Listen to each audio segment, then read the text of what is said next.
ఇలా అప్పుల పాలైన తెలంగాణను మొత్తం మనం మళ్ళీ పునర్నిర్మాణం చేసుకుంటూ వచ్చి మరి పైసా కూడబెట్టి ప్రజలకు ఇచ్చిన మాట నిలబెట్టుకోవాలని కాంగ్రెస్ పార్టీ ప్రయత్నం చేస్తూ ఉంటే ఒకవైపు వీళ్ళు అంటే ఇప్పుడు పిచ్చి కుక్కలా వీళ్ళు అరుస్తూ ఉన్నారు. దాంట్లో అంటే ఏం సత్యం ఉంది అట్లా అది గమనించాలని చెప్పి నేను కోరుతా ఉన్నా. ఇప్పుడు ఏమైంది, మన లోక్సభలో అసలే ఏం రాలే, డిపాజిట్లు అప్పుడే అసెంబ్లీలో తీసి మరి ప్రజలు బుద్ధి చెప్తే పోయి కేసీఆర్ అనలో అన్నాడు, ఏది ఫామ్ హౌస్లో. ఇవాళ లోక్సభలో 0 డిపాజిట్లు రాలేదు. ఇవాళ మళ్ళీ స్థానిక సంస్థలలో ఇంకేమైనా మాకు ఆశ ఉన్నదేమో, మనం ప్రజలు మర్చిపోతున్నారు, మమ్మల్ని మర్చిపోతున్నారు, ఇక మళ్ళీ ప్రజలు మాకు గుర్తుపట్టరేమో అని చెప్పేసి ఇవాళ బీజేపీతో కలిసి డ్రామాలు చేస్తూ ఉన్నాం. ఇవాళ బీజేపీలో మాట్లాడుతూ ఉన్నారు కదా, ఇవాళ ఏమైంది, 11 సంవత్సరాలు అయిపోయింది ఆంధ్రప్రదేశ్ రీఆర్గనైజేషన్ బిల్లు వచ్చి. మీరే ఉన్నారు కదా 11 సంవత్సరాలు, ఏమైంది? ఆ బిల్లు 11 సంవత్సరాలు అధికారంలో ఉన్నా కానీ అవి అమలు కావా? ఇవాళ 8 మంది ఎమ్మెల్యే ఎంపీలను పంపించారండి. తెలంగాణ ప్రజలు ఏం తప్పు చేశారు? వాళ్ళు ఏం చేస్తున్నారు? బీజేపీ బయటపడతాయని చెప్పి ఆశల విషయాలు తెప్పని వాళ్ళు వీళ్ళందరూ ఇవాళ మాట్లాడుతూ ఉన్నారు. వాళ్ళ కుట్రలను మీరు పడకండి. బీసీ సంఘాలందరూ కూడా వాళ్ళు కూడా తప్పుదో పట్టిస్తూ ఉన్నది బీసీ కులాలను, వాళ్ళు కూడా అవన్నీ పట్టించుకోవద్దని చెప్పి నేను తెలంగాణ ప్రజలను విజ్ఞప్తి చేస్తూ ఉన్నాం. ఇంకా మేము విస్తృత స్థాయిలో ప్రజల దగ్గర తీసుకెళ్తాం కూడా కాంగ్రెస్ పార్టీ ఏజెండా. ఇవాళ కాంగ్రెస్ పార్టీ ఇప్పుడు మనకు రైతు భరోసా ఇచ్చింది. 15 రోజులు అందరికీ రైతు భరోసా ఇస్తాము, 6,000 కాడికి ఎకరానికి పంటకు. ఇవాళ మన ఇందిరమ్మ ఇండ్లు రాబోతూ ఉన్నాయి. మళ్ళీ ఇందిరమ్మ ఆత్మీయ భరోసా అందరు కూడా రాబోతూ ఉంది. 10 సంవత్సరాల నుండి ఒక రేషన్ కార్డులు ఇవ్వలేదండి వీళ్ళు. అందుకని ఇవాళ ఇందిరమ్మ ఇళ్ళకి ఎంత డిమాండ్ ఉంది. ఇవాళ రేషన్ కార్డులకు 40 లక్షల అప్లికేషన్లు వచ్చినాయి. అందరికీ మేము విడుదల వారిస్తాం. ఇందిరమ్మ ఇండ్లు ఒకటి, రేషన్ కార్డులు అన్నది ఇది నిరంతర ప్రక్రియ. అందరికీ ఖచ్చితంగా మా గవర్నమెంట్ ఇంకా 4 సంవత్సరాలు ఉంది టర్మ్. 4 సంవత్సరాల లోపల మేము అందరు కూడా ఇండ్లు లేని వాళ్ళకి ఇండ్లు ఇస్తాం. అందరికీ 100% రేషన్ కార్డు. తెలంగాణ గురించి కొట్లాడుతున్నారు ప్రజలు ఏం కోరుకుంటున్నారు? నువ్వు పోయి ధర్నా చేయండి పార్లమెంట్ ముందు. తెలంగాణకు రావాల్సిన రానియండి. బడ్జెట్లో ఎంత అన్యాయం జరిగింది మాట్లాడరు. రీఆర్గనైజేషన్ బిల్లుని ఇంప్లిమెంట్ చేయమని మాట్లాడరు. ఖమ్మంలో, నల్గొండలో, మన సూర్యాపేటలో వరదలు వచ్చినాయి లాస్ట్ టైం. వాళ్ళు అమిత్ షా వచ్చి చూసిపోయినాకనే సెంట్రల్ టీం వచ్చి వాళ్ళు ఏం చెప్పారు, 10,000 కోట్లు లాస్ అవుతుందని చెప్పారు. అంటే పంట నష్టము, ఆస్తి నష్టము, రోడ్లు అన్నీ కలిసి వాళ్ళు ఎన్ని ఇచ్చారండి? 400 కోట్లు. ఇదా మీరు చేసేది? మీరు సెన్సెక్స్ చేయరు, బీసీ కులాలను అడ్డం పడతారు, రైతులను ఆదుకోరు. ఎక్కడైనా రైతులకు బోనస్ ఇచ్చిన ఉందా బీజేపీ గవర్నమెంట్లో? ఎక్కడైనా రైతు భరోసా ఇస్తూ ఉన్నారా బీజేపీ గవర్నమెంట్లో? ఎక్కడైనా ఆత్మీయ భరోసా ఇస్తున్నారా? రైతు కూలీలకు ఎక్కడైనా ఆదుకున్నారు? వాళ్ళు మాట్లాడుతూ ఉన్నారు ఇలా. కాబట్టి ప్రజలు హ్యాపీ ఉన్నారు. ఈ మధ్యవర్తులే వీళ్ళు. ప్రజలు హ్యాపీ ఉన్నారు. డెఫినెట్గా రాబోయే దాంట్లో ఎస్సీ కేటగరైజేషన్లో కూడా 3 గ్రూపులుగా పాపులేషన్ బట్టి ఏబీసీ అని పెట్టిండ్రు. ఏ గ్రూప్కు 1%, అంటే తక్కువ పర్సెంట్ 3% పాపులేషన్ ఉంది వాళ్ళ ఎస్సీలలో. మిగతా దాంట్లో మాదిగ సామాజిక వర్గం సంబంధించినట్టు 9% అంటే రిజర్వేషన్ ఇచ్చింది. మాల సామాజిక వర్గానికి 5%, మొత్తం 15%. అదేంటంటే అది దేన్ని తీసుకున్నారంటే 2011 సెన్సెక్స్. మనకి రిపోర్ట్ మొన్న వచ్చింది, మా శాతం ఉన్నది. కానీ 2015లో 2011లో మన కేంద్ర ప్రభుత్వం చేసినట్టు దాని తర్వాత డాక్యుమెంటే లేదు, అఫీషియల్ డాక్యుమెంటే లేదు. సో 2011 సెన్సెక్స్ తీసుకొని ఈ డివిజన్ ఇచ్చారు.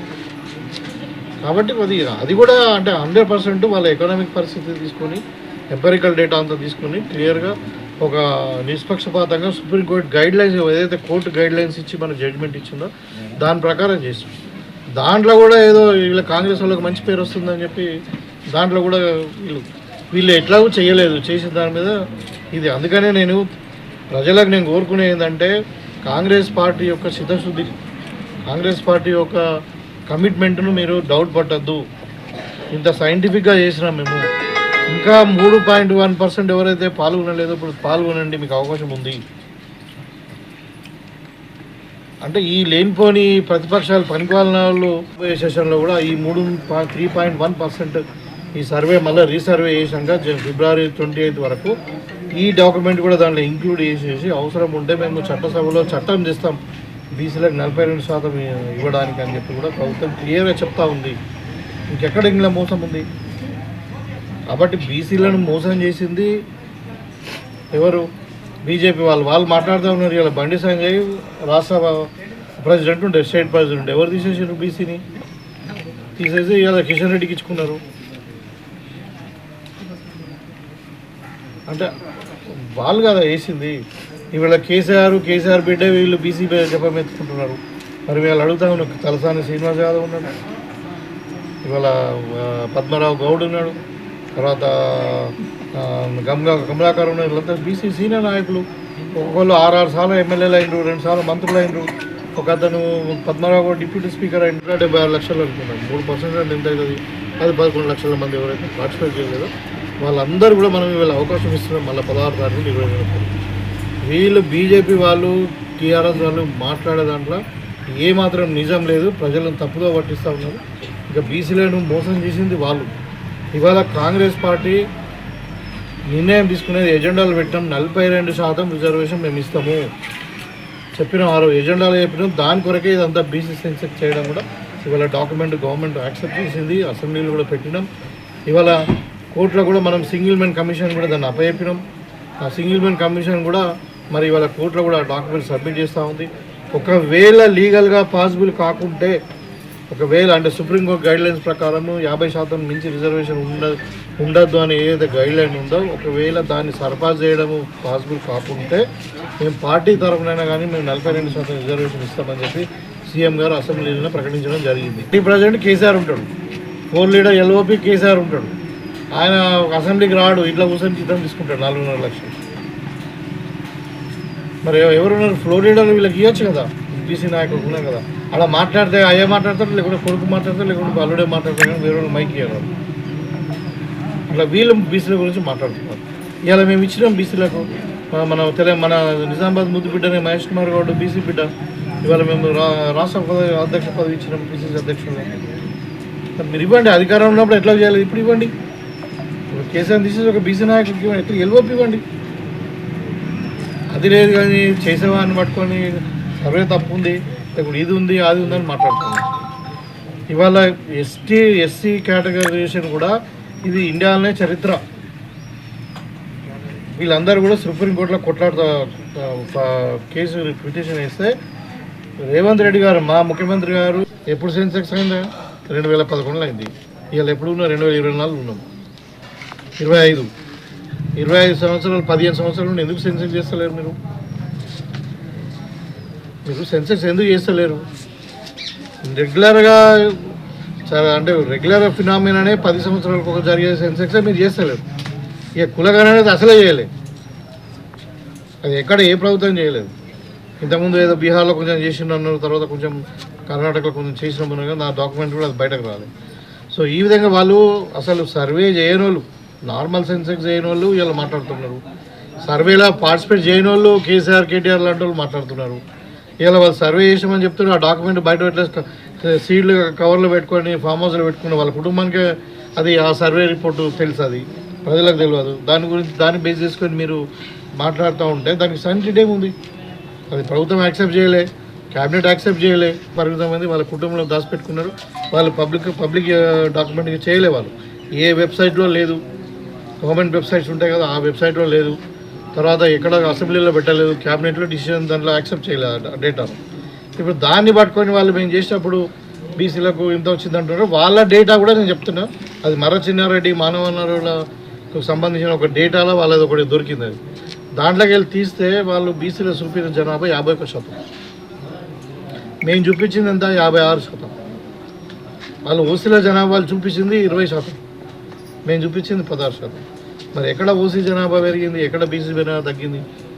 అంటే మరీగా అర్థం లేకుండా అధికారం కోల్పోయినామని చెప్పేసి ఇక పిచ్చెక్కినట్టే, ఇక అది మతిస్థిమితం లేకుండా ఇటు కొడుకు అటు అల్లుడు ఎట్లా మాట్లాడుతున్నారంటే ఇది తప్పు. బీసీలో మోసం చేసారు. ఇక దాంట్లో బీజేపీ ఒకటి వీళ్ళు రాసేసి బీజేపీ చదువుతారు. సీక్రెట్ డాక్యుమెంట్ లాగా ఉంది అది. అది కూడా ఎవరితో చేసిర్రు? ఒక్కడోలో సర్వే చేసారు, ప్రైవేట్ ఏజెన్సీని పెట్టి చేయించారు. దాన్ని మేము ఎట్లా నమ్ముతాం? అందుకనే ఇంతవరకు 2011 సెన్సెక్స్ తర్వాత, అఫీషియల్ గవర్నమెంట్ ఆఫ్ ఇండియా చేసిన సెన్సెక్స్ తర్వాత ఇప్పుడు వరకు తెలంగాణలో ఇలాంటి సెన్సెక్స్ డాక్యుమెంట్ లేదు. మొన్న మేము చేసింది అని తప్పితే కాబట్టి దాంట్లో 100% ఏమీ తప్పు లేదు. 100% అక్యురేట్. నేను చెప్తున్నా 100% అక్యురేట్. అయినా మళ్ళీ ఆబ్జెక్షన్స్ కొన్ని వస్తున్నాయి. మరి అప్పుడు ఏదో కారణాలతో మరి వాళ్ళు పార్టిసిపేట్ చేయలేదేమో ఇంకా కొంతమంది అని చెప్పి ఆలోచనతో ఇవాళ నిన్న మళ్ళీ క్యాబినెట్ కూడా నిర్ణయం తీసుకుని ఏంటంటే ఆ 3.1% ఎవరైతే ఇంతకుముందు సర్వేలో పాల్గొనలేదో వాళ్ళ కొరకు మళ్ళీ 16వ తారీఖు నుండి 28 వరకు, అంటే ఈ మంత్ ఎండింగ్ వరకు వాళ్ళకు మళ్ళీ సర్వే పార్టిసిపేట్ చేసుకుని సర్వేలో వాళ్ళ డీటెయిల్స్ ఇవ్వడానికి అవకాశాన్ని కల్పిస్తుంది గవర్నమెంట్. అది కూడా ఆన్లైన్ ద్వారా వెబ్సైట్ల ద్వారా వాళ్ళు ఆ ఫామ్ డౌన్లోడ్ చేసుకోవచ్చు. మనం స్కూల్ టీచర్స్ ప్రైమరీ స్కూల్ టీచర్స్ని పెట్టుకున్నాము, తర్వాత లేకుంటే ఆశా వర్కర్స్ను, ఇట్లా మొత్తం మీద అందరినీ ఇంక్లూడింగ్ రెవెన్యూ డిపార్ట్మెంటు అన్ని గవర్నమెంట్ సంబంధించిన డిపార్ట్మెంట్కి సంబంధించిన వర్కర్స్ని మనం వాడినాము. దగ్గర 1,00,000 మంది ఎన్యూమరేటర్లను కూడా ఎవరు అంతా మొత్తం టోటల్గా గవర్నమెంట్ ఎంప్లాయీసే. కాబట్టి దాంట్లో వాళ్ళకేం ఇంటెన్షన్ ఉండదు ఇంకా ఎక్స్పైర్డ్. తర్వాత మళ్ళీ అది సీక్రెసీ కూడా మెయింటైన్ చేస్తాం. మీ ఆస్తి వివరాలు కానీ మీ పర్సనల్ వివరాలు కానీ మేము ఎక్కడా డిస్క్లోజ్ చేయమని చెప్పి వాళ్ళ దగ్గర అగ్రిమెంట్ కూడా తీసుకున్నాము. సో ఇంత పకడ్బందీగా జరిగితే తీరా ఇప్పుడు జరిగిన తర్వాత ఏమైందంటే మనకు 96% మనకు సర్వేలో పార్టిసిపేట్ చేసారు పబ్లిక్. ఒక 3.1% పార్టిసిపేట్ చేయలేదు. అది చేయకపోవడానికి కారణం నేను ఇంతకుముందు చెప్పినాను, వాళ్ళు ఇంట్లో లేకపోవడము, మళ్ళీ రిపీటెడ్గా అడిగినా కానీ వాళ్ళు ఇల్లు తాళం వేసేయకుండా వేరే జాగాలో ఉండడమో, వేరే రాష్ట్రంలో ఉండడమో, వేరే దేశంలో ఉండడమో జరిగింది. వాళ్ళు ఏమంటున్నారు, బీసీల జనాభా తగ్గింది చూపించిందని చెప్తా ఉన్నారు. సరే, మేము చేసిన సమగ్ర కుటుంబ క్యాస్ట్ సర్వేలో, ఇంటిగ్రేటెడ్ క్యాస్ట్ సర్వేలో బీసీల జనాభా 56%, 56+ ఉన్నది. తర్వాత ఓసీల జనాభా 16% ఉంది. ఇంతకుముందు గతంలో కేసీఆర్ వచ్చిన తర్వాత సమగ్ర ఇంటింటి సర్వే చేసింది. దానికి ఏం శాంటిటీ లేదు. ఎందుకు లేదంటే అది ఒక ప్రైవేట్ ఏజెన్సీ వాళ్ళకి ఇచ్చి చేసింది. ఒకటే రోజు చేసింది. అది ఒకటే రోజు చేసి ఇక అవుట్సోర్సింగ్ వాళ్ళతో చేసింది. చేసిన తర్వాత ఏమైంది, దాన్ని ఏమన్నా క్యాబినెట్లో యాక్సెప్ట్ చేసిండ్రా అంటే చేయలే. పోనీ అసెంబ్లీలో పెట్టినరా ఫ్లోర్ ఆఫ్ ద హౌస్, అది చేయలే. దాన్ని ఒక అంటే గవర్నమెంట్ దాన్ని గుర్తించకుండా ప్రైవేట్ దాని కింద పెట్టింది. అది ఇక్కడ అట్లా కాదు, ఇది గవర్నమెంట్ గుర్తించింది క్యాబినెట్లో. మళ్ళీ దాన్ని యాక్సెప్ట్ చేసి ఫ్లోర్ ఆఫ్ ద హౌస్ అసెంబ్లీలో మేము పెట్టి అధికారికంగా దాన్ని ధృవీకరించినాం ఈ సర్వే కరెక్ట్ అని. కోడింగ్ అంటే ఇట్లా ఏలో 1, 2, 3 అట్లా. అంటే ఇప్పుడు ఎక్కడైనా మనము తప్పు రాసినాం ఇంకో పెన్నుతో, ఏదో స్పెల్లింగ్ మిస్టేక్ అయినా కానీ అది రాంగ్ మెసేజ్ పోయి కంప్యూటర్లో యాక్సెప్ట్ చేయకపోతే పరిస్థితి ఉంటుంది. రైటింగ్ అందరు ఒక తీరు ఉంటుంది కదా. కాబట్టి దానికి ఏంటంటే ఒక కులము, ఒక కోడ్ అట్లా దానికి ఒక కోడింగ్ చేయడం వల్ల దాన్ని 100% ఫుల్ అన్నట్టు మిస్టేక్ జరగడం లేదు. సో ఆ విధంగా చేసి నేనే స్వయంగా దగ్గర మన కాన్స్టిట్యూన్సీలో ఒక 20 విలేజ్ నేను స్వయంగా విజిట్ చేశాను సర్వే జరిగేటప్పుడు. ఎంత పకడ్బందీగా జరిగిందంటే ఒక గ్రామంలో 8 నుండి 10 ఇంట్ల కంటే ఎక్కువ జరగలేదు. 8 నుండి 10 హౌస్ హోల్డ్స్ కంటే ఎక్కువ సర్వే జరగలేదు. అంటే 150 ఇండ్లను దగ్గర 15 రోజులు వాళ్ళు సర్వే చేసి రోజు 10 ఇండ్ల చొప్పున. ఓ పెద్ద ఇల్లు అయితేనేమో, అంటే పెద్ద ఇల్లు అంటే ఎక్కువ జనాభా ఉన్నటువంటి కుటుంబం అయితేనేమో ఒక 1 అవర్ పట్టింది. తక్కువ జనాభా ఉన్నది అయితే ఒక 20 నిమిషాలు, ½ అవర్ పట్టింది. సో అట్లా దాని మీద మొత్తం మీద రోజు ఒక 8 నుండి 10 హౌస్లు కానీ 15 రోజులు తరువాత ఏంటంటే ఒక బుక్లెట్ ఇచ్చారు.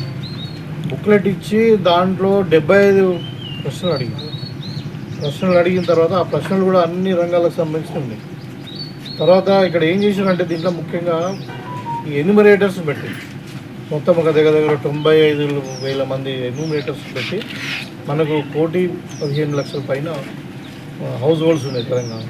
సో 150 ఇండ్లకు ఒక ఎన్యూమరేటర్ను పెట్టి దానికి ఒక హౌస్ నెంబరింగ్ చేసింది. మొత్తం ఏ ఒక్క హౌస్ కూడా మిస్ కాకుండా, ఓవర్లాప్ కాకుండా, ఎన్యూమరేటర్స్ కూడా ఇక్కడ వేసినాం అక్కడ వేసినాం అనకుండా సీరియల్గా తీసుకొని 1 to 150 ఒకళ్ళకు, 151 to 300 వరకు ఒకళ్ళకు, ఇట్లా ఒక 150 హౌసెస్కి ఒక ఎన్యూమరేషన్ పెట్టి మనము దాంట్లో ఆ ఎన్యూమరేటర్ 10 మంది ఎన్యూమరేటర్కి మళ్ళీ ఒక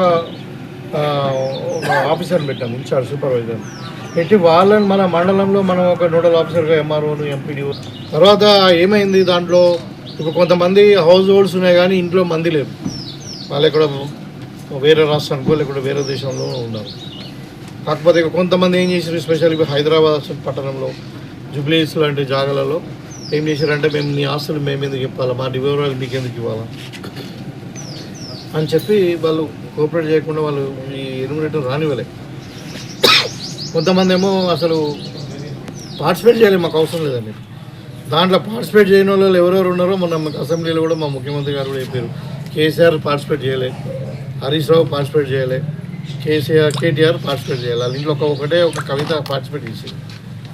అంటే ఇట్లా ఈ కొంతమంది కావాలని మా డేటా మీకు ఎందుకు ఇవ్వాలన్న దాని మీద ఎవరైతే అడుగుతారో మేము ఇస్తామా.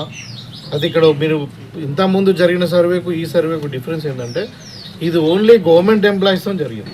ఎన్నికల ముందు చెప్పినాము, రాహుల్ గాంధీ గారి సూచన మేరకు మరి ప్రభుత్వం వచ్చిన తర్వాత మా ముఖ్యమంత్రి గారు ఆదేశాల మేరకు అక్కడ ఒక 1 ఇయర్లోనే అంటే ఫిబ్రవరి 4వ తారీఖు 2024లో క్యాబినెట్ నిర్ణయం తీసుకొని ఆ రోజు దానికి ఒక సబ్ కమిటీ వేసి మళ్ళీ అసెంబ్లీలో కూడా డిస్కస్ చేసిన తర్వాత ఒక కరెక్ట్ 1 ఇయర్లో దాని రిపోర్ట్ కూడా తీసుకోవడం జరిగింది. దీంట్లో ఒక ముఖ్య ఉద్దేశం ఏంటంటే గతంలో సెన్సెక్స్ చాలాసార్లు జరిగినాయి. ఎవ్రీ 11 ఇయర్స్ 10 ఇయర్స్కి మనకు భారతదేశంలో సెన్సెక్స్ జరిగేది. దగ్గర 1935 స్వాతంత్రం కంటే ముందు కూడా జరిగినటువంటి సందర్భంలో మరి ఇప్పుడు ఎప్పుడు కూడా జరిగినా కానీ ఎప్పుడు కూడా కాస్ట్ వైజ్ సెన్సెక్స్ జరగదు. షెడ్యూల్ కులాలు షెడ్యూల్ ట్రైబ్స్ గురించే కాస్ట్ అడిగినారు కానీ అందులో కూడా ఉపకులాల వైజ్ కానీ ఇంకా లేదు అట్లా. తర్వాత బీసీ కానీ ఓసీ కానీ ఇట్లా క్యాస్ట్ వైజ్ సెన్సెక్స్ మనకు భారతదేశంలో అందుబాటులో లేదు. సో ఎన్నికలప్పుడు కాంగ్రెస్ పార్టీ క్లియర్గా ఎజెండాలో చెప్పింది సామాజిక న్యాయం అనేది ఓన్లీ కాంగ్రెస్ పార్టీకి సాధ్యమవుతుంది. మరి సామాజిక న్యాయం చేయాలంటే ఏ కులం వాళ్ళు కానీ ఏ తరగతికి చెందిన వాళ్ళు ఎంతమంది ఉన్నారన్నది మనకు తెలియాలి. ఒక ఎక్స్రే లాంటి దాన్ని ఎక్స్పెరిమెంట్ చేయాలి మనము. వాళ్ళు మనం ఎంతో మనకంత అంటే మేమెంతో మాకంత అనే ఒక దృక్పథంతో మరి కాంగ్రెస్ పార్టీ ఒక బ్రాడ్గా ఆలోచించి మరి ఒక రాజకీయంగా పక్షనే కాకుండా సామాజికంగా వాళ్ళ స్థితి ఏంటిది, మరి ఉపాధి రంగంలో వాళ్ళ స్థితి ఏంటిది, ఎడ్యుకేషన్లో వాళ్ళ స్థాయి అనేది మొత్తం మీద ఒక సమగ్రమైనటువంటి ఇంటిగ్రేటెడ్ క్యాస్ట్ సర్వే జరిగింది. అది ఏ విధంగా జరిగింది మీకు అందరూ కూడా తెలుసు.